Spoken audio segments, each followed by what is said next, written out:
们这次发。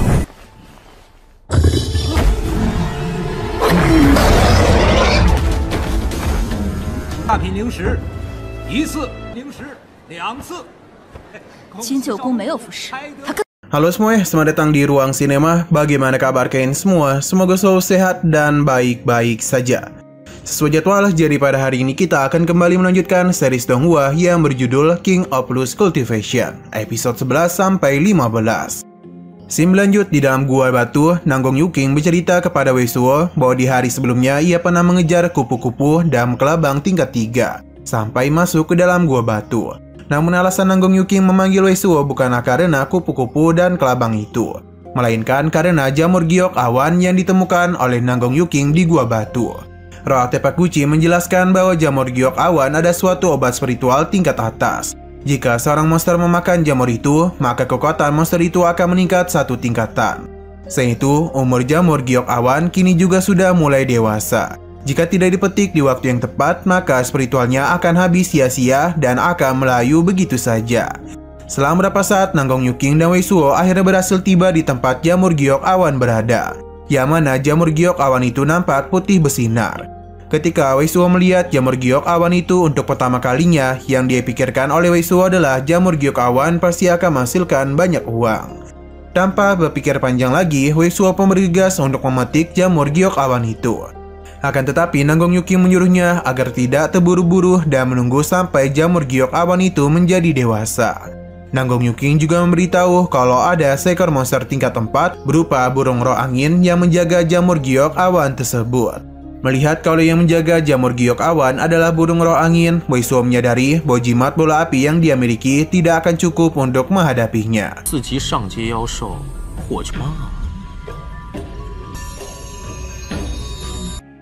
Tak berselang lama, burung roh angin nampak mulai terbangun dan menyadari kalau jamur giok awan sudah mencapai dewasa. Oleh karena itu, burung roh angin mencoba untuk memetiknya. Belum sempat memetik jamur giok awan, secara tiba-tiba burung roh angin itu terkena ledakan dari jimat bola api yang berasal dari Wei Suo. Di momen serupa, tanpa rasa takut sedikit pun, Wei Suo muncul di hadapan burung roh angin. Lantas, burung roh angin itu pun bergegas melepaskan serangan ke arah Wei Suo. Beruntungnya Wei Suo sempat untuk menahan serangan tersebut. Tak hanya berdiam diri saja, Wei Suo mulai memberikan perlawanan dan melemparkan jimat bola api, lalu menancapkan sebuah pisau api milik Nanggong Yuking tepat di belakang kepala burung angin. Tak hanya melemparkan jimat bola api, Wei Suo juga mencoba untuk memancing burung roh angin sampai membuatnya tersangkut di sebuah lubang kecil yang ada di bebatuan.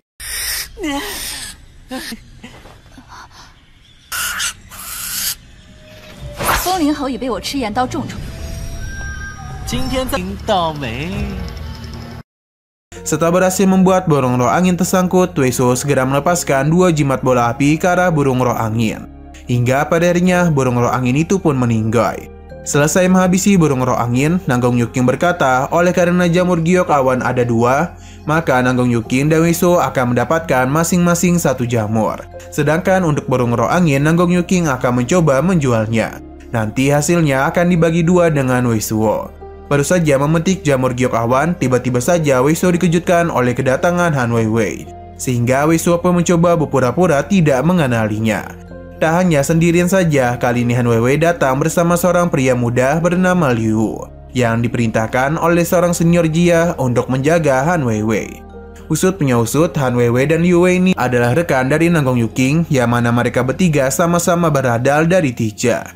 Melihat keberadaan Nanggong Yuking yang sedang bersama dengan Wei Suo, Han Weiwei pun mencoba bertanya mengapa dia bisa berteman dengan Wei Suo. Han Weiwei juga secara terang-terangan memberitahu Nanggong Yuking kalau Wei Suo itu adalah seorang pencuri yang pernah mencuri 2 kadal ekor batu dari dirinya. Saking merasa kesalnya, Han Weiwei mencoba mengajak Wei Suo untuk berduel. Lantas Wei Suo pun menerimanya dengan senang hati. Mereka berdua juga bertaruh, jika dalam duel itu Han Weiwei kalah, maka Han Weiwei harus memanggil Wei Suo dengan sebutan kakak. Namun jika yang kalah adalah Wei Suo, maka dia akan menjadi kuda untuk Han Weiwei.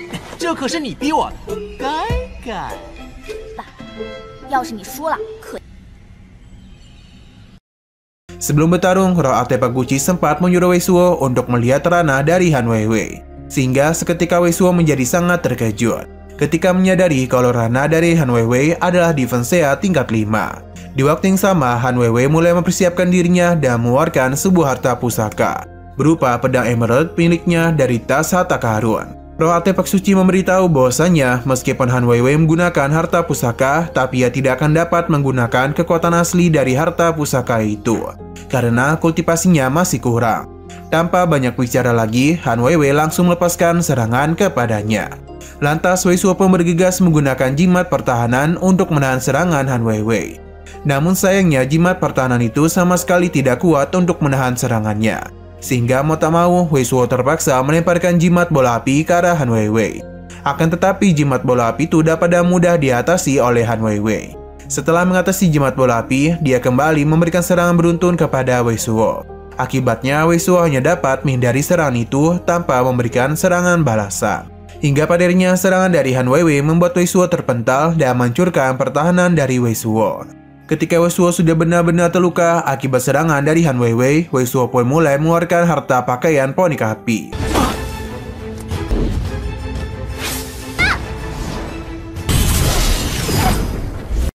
Melihat harta pakaian ponik api, Han Weiwei justru menjadi sangat kesal dan beranggapan kalau Wei Suo adalah seorang pria cabul. Karena harta pakaian ponik api itu adalah harta yang diperuntukkan untuk wanita. Dan penuh rasa kesal, Han Weiwei kembali memberikan serangan beruntun kepada Wei Suo. Hingga pada akhirnya Han Weiwei berhasil menusuk Wei Suo.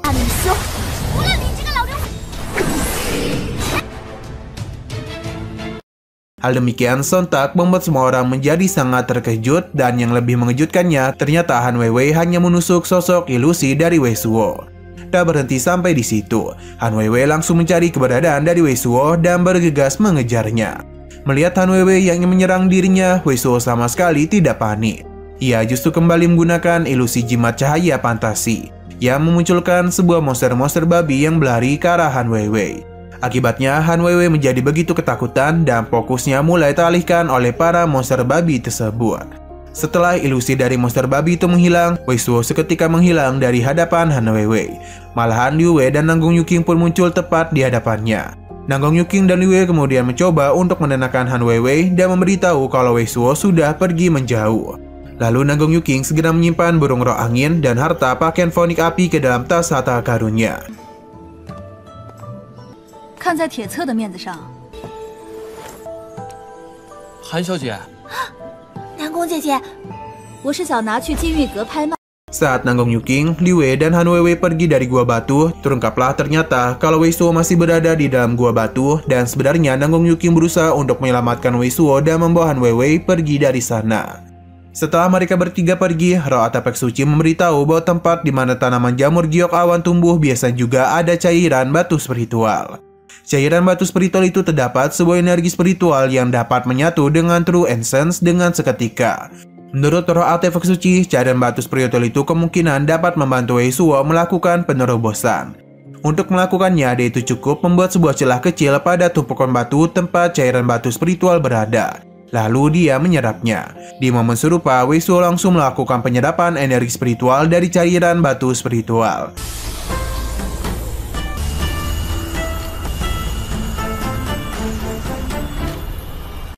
Selesai melakukan penyerapan, tiba-tiba saja Wei Suo merasakan sakit tepat di bagian perutnya, yang dikarenakan oleh penuhnya energi spiritual untuk ranahnya sekarang. Oleh karena itu, roh artefak Guci pun menyuruh Wei Suo agar segera menggunakan energi spiritual itu dan mengubahnya menjadi True Exchange.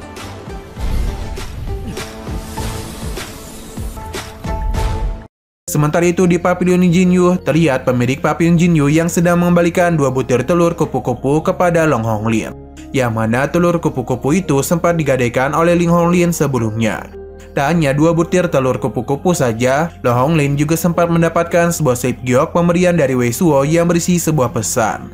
Pesan itu merupakan pesan ungkapan terima kasih kepada Ling Honglin karena telah memberikan jimat kuat emas dan tas harta karun. Sontak Ling Honglin pun menjadi begitu kesal karena ternyata kedua harta itu tidak diambil oleh Nanggong Yuqing dan malah diambil oleh Wei Suo. 请幸今日破费，屋里就我们2个人，这不是显得有神秘感？ Kembali ke dalam gua batu, tampak Wei Suo sedang memanfaatkan energi spiritualnya hingga menerobos ke ranah Defensea tingkat 4. Tak berhenti sampai di situ, sisa-sisa dari energi spiritual itu kembali dimanfaatkan oleh Wei Suo untuk langsung menerobos ke ranah Defense Sea tingkat 5. Namun tak berselang lama, Wei Suo pun berhenti berlatih dan gagal menerobos ke ranah Defense Sea tingkat 5. Ketika itu Wei Suo nampak begitu kesal karena tak dapat menerobos ke tingkat 5. Lantas, roh artefak Gucci pun menyuruh untuk bersyukur karena dapat menerobos ke tingkat 4 dalam sekejap. Setelah itu, Wei Suo segera pergi dari gua batu dan kembali menuju kediamannya. 这是妖兽吃的，狗不了了。嗨，这嘎不安全，咱先回去再说。 Sampai di sana, Wei Suo langsung memurnikan beberapa jimat cahaya fantasi dan jimat bola api untuk membantunya dalam berlatih.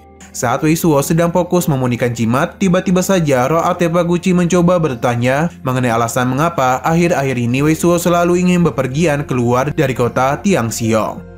Sontak, Wei Suo pun mulai teringat akan masa lalunya sewaktu ia dipukuli oleh hanya karena tidak memiliki kemampuan serta tidak memiliki ayah dan ibunya. 大白话了，你的我说小子，咱俩啥关系？公雨晴的令牌，老铁不要命，到底是拥护啥？没爸没妈，还没球，笑死人了！你配不配？就是没挨过流氓打。 Wei Suo kemudian memberitahu kalau alasannya ingin pergi dari kota Tiangqiong adalah karena ingin pergi mencari kedua orang tuanya. Sekalipun kedua orang tuanya mungkin telah lama mati, tapi setidaknya Wei Suo harus tahu bagaimana bisa kedua orang tuanya mati. Untuk menghibur Wei Suo, roh artefak Gucci pun mencoba menawarinya untuk mempelajari permonian pil pelengkap langit. Sehingga Wei Suo pun merasa begitu tertarik untuk mempelajarinya. Di waktu yang sama, jimat komunikasi Wei Suo tiba-tiba bereaksi, yang artinya Nanggong Yuking sedang memanggil dan ingin menemui Wei Suo. Singkat waktu ketika Wei Suo bertemu dengan Nanggong Yuking pun segera memberikan uang hasil penjualan burung angin kepada Wei Suo. Selain itu, Nanggong Yuking juga mengembalikan harta pakaian ponik api milik Wei Suo. Akan tetapi dia justru menolak penerimanya dan memberikan harta pakaian itu kepada Nanggong Yuking. Karena pada dasarnya harta pakaian itu diperuntukkan untuk wanita. Begitu pula dengan Nanggong Yuking. Ia sama sekali tidak mau menerimanya dan malah menyuruh Wei Suo untuk membawa harta pakaian itu ke Papillon Jinyu untuk merubah modelnya menjadi model laki-laki. Sebelum pergi berpamitan, Nanggong Yuking pun sempat memberitahu bahwa ia dan beberapa murid dari Tieche akan bepergian untuk berburu serangga pemakan jantung yang merupakan monster tingkat 5 menengah. Meskipun monster serangga pemakan jantung itu cukup bahaya, namun Nanggong Yuking sama sekali tidak takut.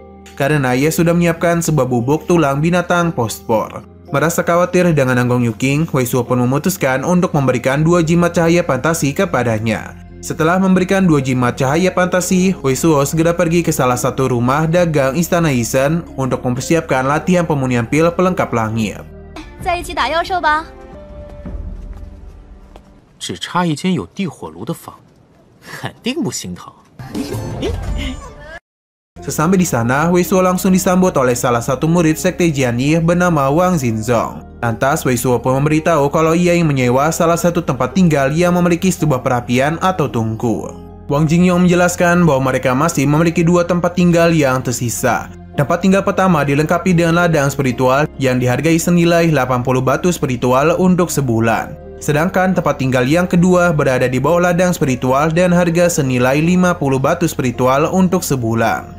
Tanpa pikir panjang lagi, Wei Suo langsung memilih tempat tinggal kedua, dan alasan karena harganya yang murah.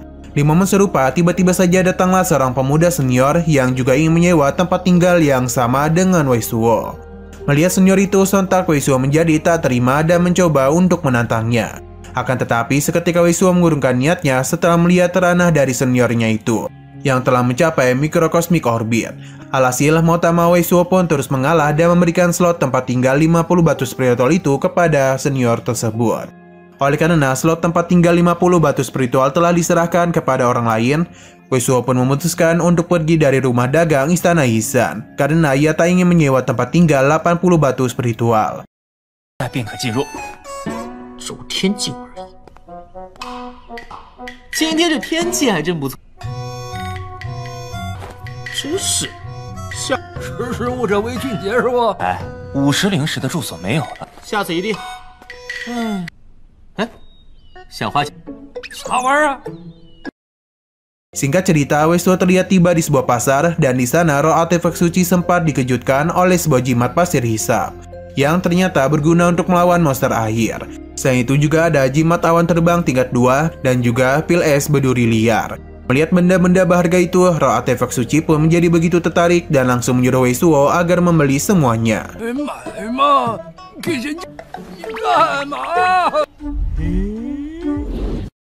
Berbeda dengan Wei Suo, ia justru sangat tertarik dengan sebuah patung figuran seorang wanita yang sangat cantik dan sangat amat ia kagumi. Ni懂啥？打半天了，到底买不买啊？买个二手的还讨价还算了呀，咱还得买补贴。 Ketika Wei Suo sedang membeli patung figura itu, tiba-tiba saja pandangannya teralihkan pada sebuah keributan yang berada tak jauh darinya. Lantas Wei Suo pun merasa penasaran dengan keributan itu. Ia pun memutuskan untuk menghampirinya. Keributan itu ternyata berasal dari seorang pembeli yang sedang protes kepada seorang penjual, hanya karena harganya cukup mahal untuk sebuah pecahan harta pusaka. Pada saat itu Wei Suo mencoba melihat pecahan harta pusaka itu dan menyuruh roh artefak suci untuk mengidentifikasinya. Hasilnya, roh artefak suci mendapati kalau pecahan harta pusaka itu merupakan pecahan dari pisau pesona negatif yang cukup berharga. Tanpa berpikir panjang lagi, Wei Suo langsung menawarkan harga yang pas dan membeli pisau pesona negatif tersebut. Namun bukannya membeli dan harga yang sewajarnya, Wei Suo justru memberikan 3 batu spiritual sebagai pembayaran dan bergegas kabur dari sana. Setelah menjauh dari pasar, roh artefak suci memberitahu bahwa meskipun pisau pesona spiritual sudah rusak, tapi kekuatannya masih setara dan harta pusaka tingkat rendah. Namun kerusakan dari pisau pesona negatif itu sudah mencapai bagian formasinya, sehingga untuk menggunakannya Wei Suo harus menghabiskan lebih banyak True Ancient. Di momen serupa, Wei Suo dan roh artefak suci secara tak sengaja mendengarkan percakapan dua pria yang membahas tentang misi berburu serangga pemakan hati oleh murid-murid Tiecha. Merasa penasaran dengan percakapan itu, roh artefak Gucci pun mencoba mengikutinya sambil mendengarkan percakapan kedua pria tersebut. Usut punya usut, kedua pria itu ternyata sedang membahas sebuah rencana untuk menjatuhkan Tiecha dan menangkap Nanggong Yuking secara hidup-hidup.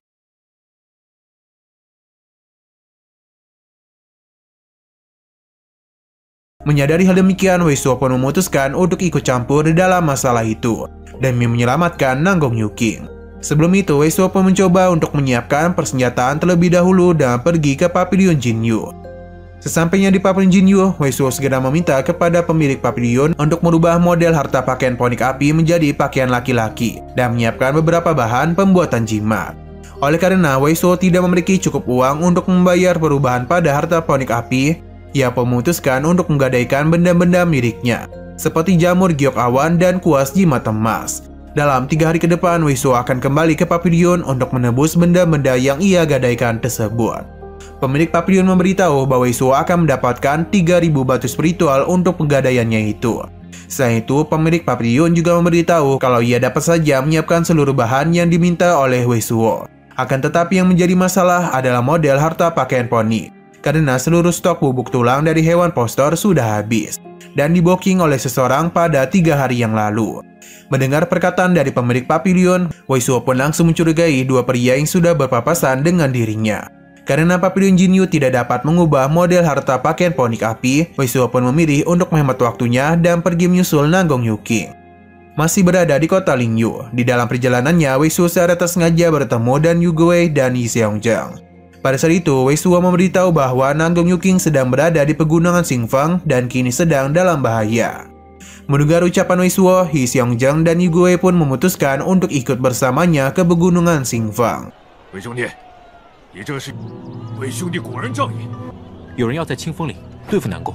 Wei Suo menyadari kalau Yi Xiaojang dan Yu Guwei hanya akan menjadi beban karena masih berada di ranah defensia tingkat 3. Maka dari itu Wei Suo menyuruh mereka berdua agar tidak ikut bersama dirinya dan lebih baik pergi memberikan peringatan tentang Nanggong Yuking kepada Sekte Tiecha.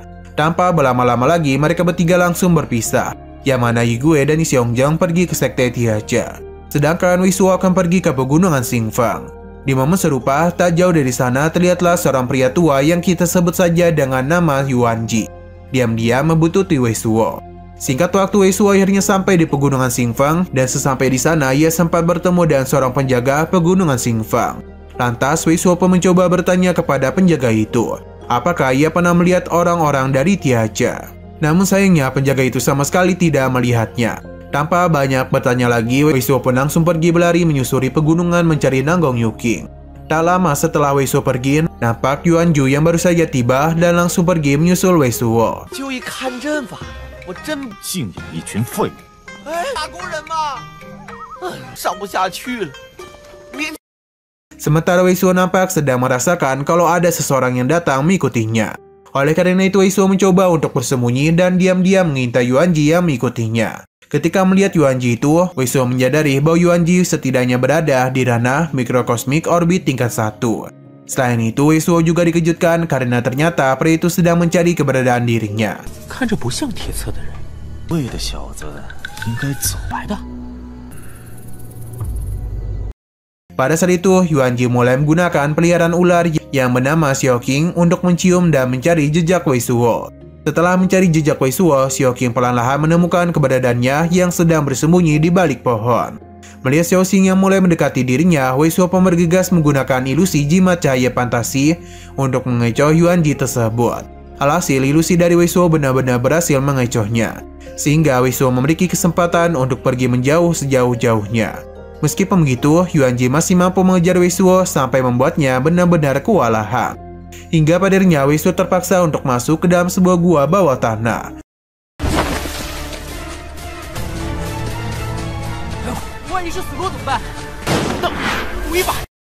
Saat Wei Suo masuk ke dalam gua bawah tanah itu, Yuan Ji sama sekali tidak mau mengejarnya dan tidak mau masuk ke dalam gua bawah tanah tersebut. Setibanya di dalam gua bawah tanah, terlihat gua bawah tanah itu sangat luas dan terdapat sebuah runtuhan kuno yang disertai dengan sebuah lampu Changming. Ketika itu Wei Suo mencoba untuk menyusuri runtuhan tersebut. Wei Suo juga sempat dikejutkan oleh sebuah tubuh pria berjubah hijau yang tergeletak di tengah-tengah reruntuhan. 这地下居然这么大！这叫长明灯。儿，上哪儿找那公丫头？ 那谁呀？ Scene lanjut di dalam sebuah reruntuhan kuno. Terlihat Wei Suo yang secara tak sengaja menemukan tubuh pria berjubah hijau tergeletak. Merasa penasaran dengan tubuh pria itu, Wei Suo pun menyuruh roh artefak Gucci untuk memeriksanya. Selesai memeriksa tubuh pria itu, roh artefak Gucci memberitahu kalau pria ini memiliki token Tiacha yang menandakan kalau dia seharusnya berasal dari Tiacha. Tak hanya melihat token Tiacha saja, roh artefak Gucci juga mendapati seorang pria yang berasal dari faksi Black Sun bernama Old Ma, yang mana dia itu sedang memantau dari kejauhan. Wei Suo berpikir kalau tubuh pria ini adalah sebuah jebakan dari orang-orang jahat yang sedang mengejar anggota Tiacha. Sehingga Wei Suo pun mencoba untuk menyingkirkan Old Ma yang sedang memantau dan menggunakan sebuah jimat. Belum sempat melancarkan serangannya, tiba-tiba saja Old Ma melepaskan sebuah serangan ke arah Yuan Ji yang baru saja tiba. Di sana situasi menegang antara Old Ma dengan Yuan Ji. Terlebih lagi mereka berdua ternyata sudah saling mengenal dan saling memiliki dendam satu sama lain. Pada saat itu mereka berdua saling berdebat, yang mana Yuan Ji sangat tak terima kalau seorang wanita yang ia cintai, yakni Xiao Chu, menyukai seorang pria seperti Old Ma. Ketika Yuan Ji mencoba mengungkit-ungkit Xiao Cui, sontak Old Ma menjadi begitu kesal karena hubungannya dengan Xiao Cui rusak gara-gara campur tangan Yuan Ji. Alhasil gadis itu pun tidak menikah dengan dirinya dan justru Xiao Cui pada akhirnya malah menikah dengan seorang pelayan Kunlun. Rasa dendam dan rasa kesalnya kepada Yuan Ji membuat Old Ma menyuruh Yuan Ji untuk meminta maaf secara pribadi. Akan tetapi Yuan Ji sama sekali tidak mau meminta maaf kepada Old Ma. 当成坐骑了，休想！我为我。 Lantas Old Ma pun mulai bersiap bertarung dan mengeluarkan energi spiritualnya yang diikuti juga oleh Yuan Ji. Belum sempat melepaskan serangan seketika Old Ma mengungkapkan niatannya dan memilih untuk tidak bertarung melawan Yuan Ji karena ia masih sibuk mengurus para anggota Tiacha.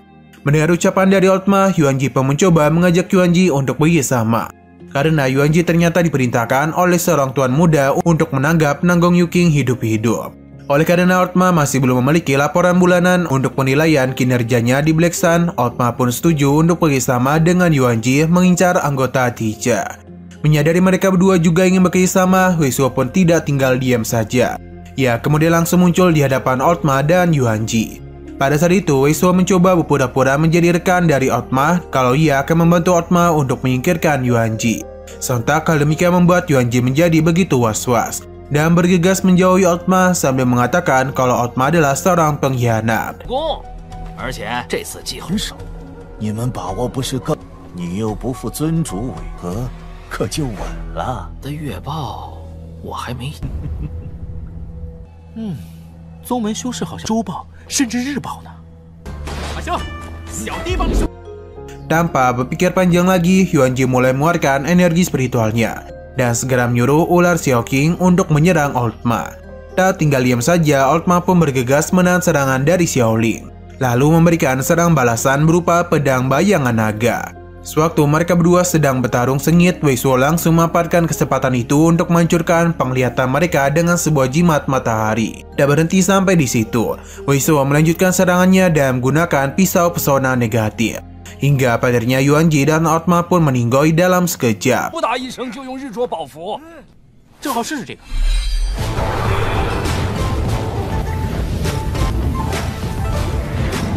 这东西劲儿真大。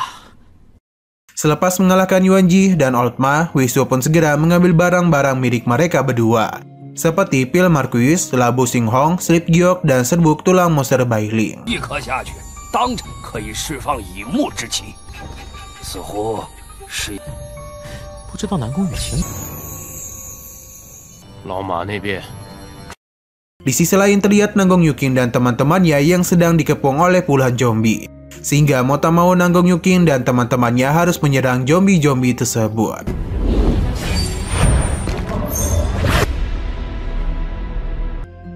Selang beberapa saat, Nanggong Yuking seketika terkejut akan jimat komunikasinya yang bereaksi karena panggilan dari Wei Suo. Nanggong Yuking mengaku merasa begitu kebingungan. Mengapa Wei Suo menghubunginya dan mengapa juga dia datang ke pegunungan Xingfang. Di momen serupa, setelah Wei Suo menghubungi Nanggong Yuking, dia pun dikejutkan oleh jimat komunikasi milik Old Ma yang bereaksi, yang menandakan kalau di Old Ma memiliki beberapa rekan yang berada tak jauh dari sana. Merasa cemas akan kelompok Black Sun yang akan berdatangan, Wei Suo pun memilih untuk berpura-pura mati di samping mayat Old Ma dan Yuanji. Namun bukannya kelompok Black Sun yang kali ini berdatangan adalah kelompok teacher termasuk Nanggong Yuking. Setibanya di sana, Nanggong Yuking sontak menjadi sangat terkejut. Sekaligus merasa bersedih ketika melihat tubuh Wei Suo yang tergeletak seolah-olah tak bernyawa. Wei Suo，竟下此毒手！他为我伤心。 Di momen serupa, tiba-tiba saja kelompok teacher dikepung oleh kelompok Black Sun yang dipimpin oleh seorang pria tua bernama Wen Dao.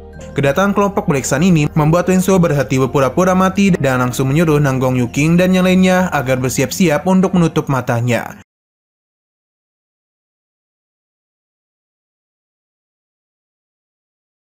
Tanpa banyak bicara lagi, Wei Suo kemudian mulai berdiri di hadapan kelompok Black Sun, lalu dengan cepat menggunakan jimat matahari. Setelah jimat matahari berhasil mengelabui kelompok Black Sun, Nanggong Yuking pun segera menyerang salah satu anggota Black Sun.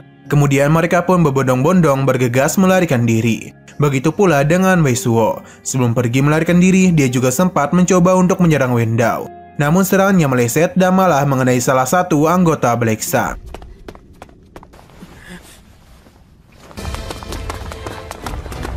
Tak berselang lama, Nanggong Yuking dan yang lainnya tiba di dalam sebuah reruntuhan, dan di sana mereka kembali dikepung oleh para zombie. Pada saat yang bersamaan, tiba-tiba saja salah satu rekan mereka bernama Nansing terjatuh tak sadarkan diri tanpa sebab. Tak hanya rekan dari kelompok teacher saja, salah satu anggota Black Sun juga mengalami hal yang sama seperti Nansing.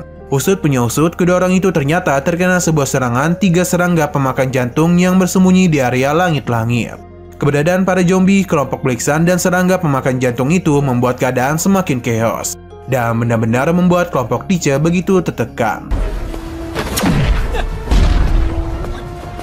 居然敢偷袭！一冲一起收拾他！现在怎么办？大家要小心！这么下去不是？ Oleh karena itu, mereka mulai bekerjasama untuk memberikan perlawanan, yang mana Wei Suo ditugaskan untuk mengurus para zombie.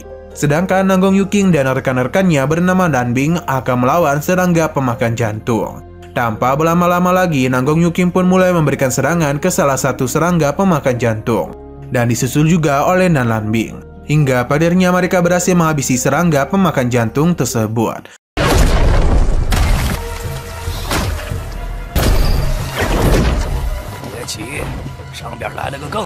Baru saja menghabisi salah satu serangga pemakan jantung, beban mereka kembali bertambah, karena kini mereka harus menghadapi tetua serangga pemakan jantung. Melihat ketua serangga pemakan jantung itu, Wei Suo pun mencoba untuk menyerangnya dengan jimat bola api. Namun sayangnya serangga itu dapat dan mudah digagalkan oleh tetua serangga pemakan jantung. Merasa tak mampu untuk menghadapi musuh-musuhnya, kelompok Tice termasuk Wei Suo pun memutuskan untuk pergi melarikan diri. Sebelum itu, Wei Suo sempat menyuruh roh artefak suci untuk mencari jalan keluar yang aman. Hingga pada akhirnya roh artefak suci berhasil menemukannya, yaitu melalui jalur yang dipenuhi oleh korusi rumput liar. Ketika Wei Suo bersama kelompok Tice melarikan diri, terlihat kelompok Black Sun yang masih menghadapi para zombie dan serangga pemakan jantung, sampai membuat beberapa anggota Black Sun meninggoy. Sementara itu, Wei Suo dan kelompok Tice nampak sedang berusaha untuk melarikan diri dari sejauh-jauhnya.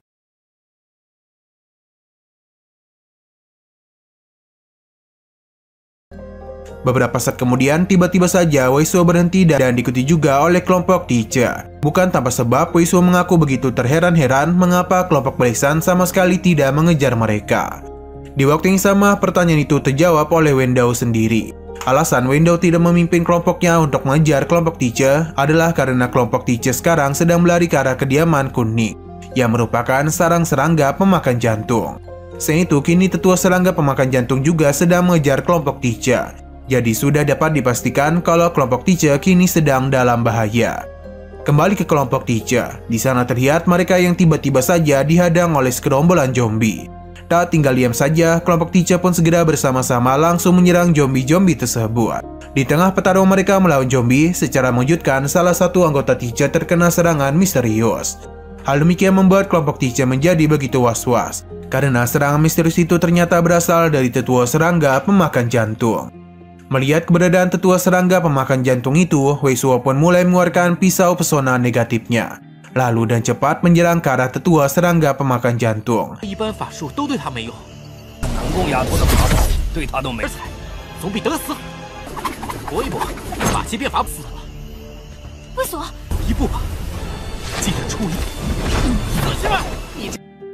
Serangan dari Wei Suo barusan sempat menggores bagian tubuh tetua serangga pemakan jantung, sampai membuatnya terjatuh.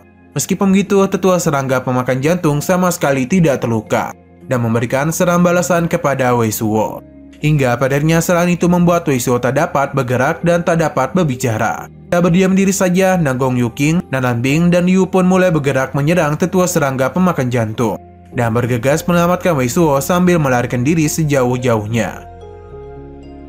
Setelah pergi jauh dari tetua serangga pemakan jantung, Nanggong Yuking mencoba untuk memeriksa kondisi dari Wei Suo. Beruntungnya Wei Suo dapat kembali berbicara. Akan tetapi pada saat itu Wei Suo masih belum dapat bergerak.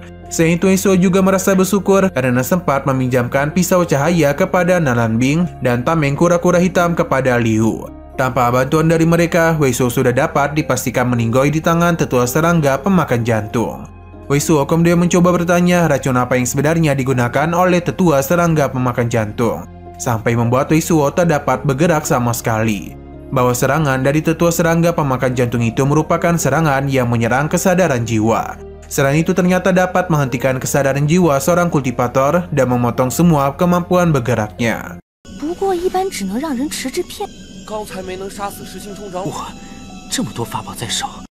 Selepas mendengar penjelasan Nanan Bing, roh artefak Gucci memberitahu Wei Suo tentang cara untuk mengatasi tetua serangga pemakan jantung.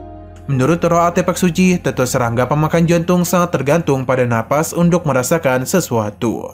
Sehingga agar dapat menghindari tetua serangga pemakan jantung itu, Wei Suo dan yang lainnya dapat bersembunyi dan memanfaatkan alat kayu labu. Selama Wei Suo dan yang lainnya tidak bergerak, tetua serangga pemakan jantung pasti akan menganggap mereka sebagai benda mati. 放心，Wei Suo。带出去不会让你一个人。不是，怕啥了？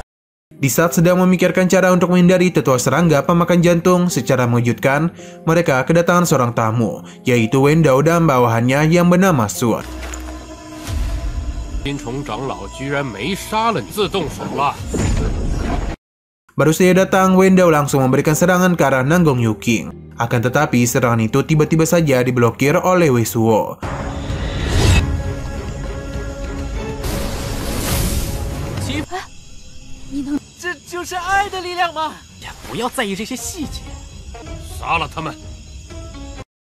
Tanya Wen Dao saja, Sun juga ikut melepaskan serangan ke arah Nanan Bing. Beruntungnya serangan itu juga berhasil diblokir oleh Liu dengan tameng kura-kura. Setelah itu, Nanlanbing memberikan serangan balasan kepada Sun hingga membuatnya terpental. Di momen serupa, Wei Suo dan Nanggong Yuking juga sedang menyerang Wen Dao. Namun sayangnya serangan itu dapat mudah dipatahkan oleh Wen Dao. Tak hanya berdiam diri saja, selepas mematahkan serangan lawannya, Wen Dao dan cepat menyerang Wei Suo, yang mana serangan itu nyaris mengenai Wei Suo. Tak berhenti sampai di situ, Wen Dao kemudian menyerang Wei Suo hingga membuatnya benar-benar tertekan dan berhasil tertangkap oleh Wen Dao.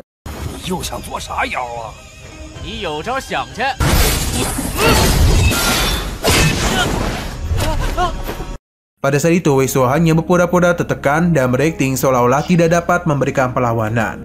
Karena tepat di belakang Wen Dao terdapat tetua serangga pemakan jantung yang sudah bersiap menyerang. Agar Wen Dao tidak menyadari keberadaan tetua serangga pemakan jantung, Wei Suo pun terus-menerus mengolok-oloknya dan membuat Wen Dao marah.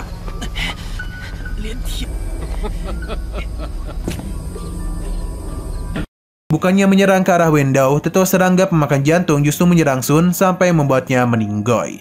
Hal demikian membuat fokus Wen Dao pun menjadi terganggu, sehingga ia kini terpaksa harus melepaskan Wei Suo dan berfokus pada serangga pemakan jantung. Pada saat itu, Wen Dao sama sekali tidak dapat bergerak karena serangan kesadaran jiwa dari tetua serangga pemakan jantung. Terlebih lagi, Wen Dao juga sempat terkena serangan dari tetua serangga pemakan jantung sampai membuatnya terluka. Meskipun begitu, Wen Dao masih belum meninggoy. Bahkan ia juga masih dapat memberikan serangan balasan ke tetua serangga pemakan jantung hingga membuatnya meninggoy.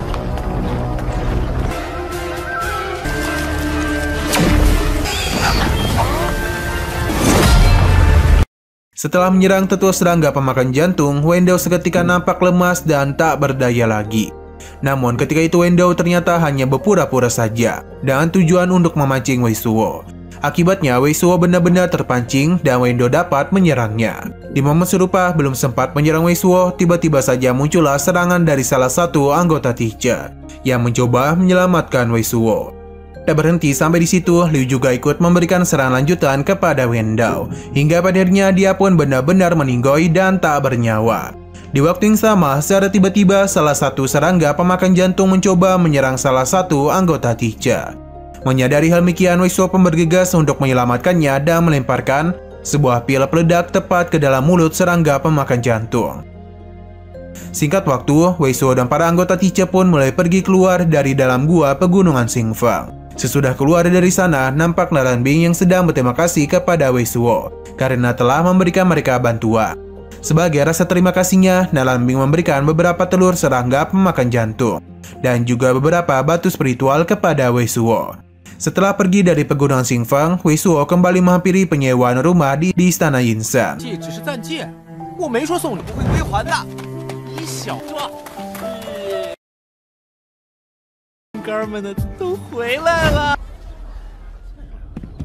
Sesampai di sana, Wei Suo langsung menyewa sebuah tempat tinggal tingkat dewa selama 1 bulan, yang dilengkapi dengan ruang kultivasi, ruang tungku api, ruang latihan, dan ruang senjata.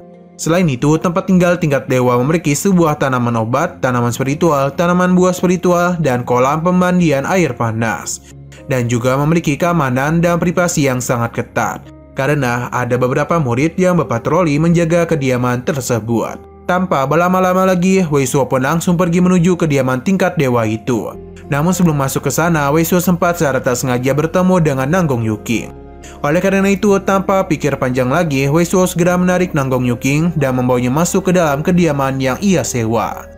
Setelah mengajak Nanggong Yuking untuk berkeliling di kediaman tingkat dewa itu, Nanggong Yuking kemudian berpamitan dengan Wei Suo. 该干正事了。我去收拾丹房。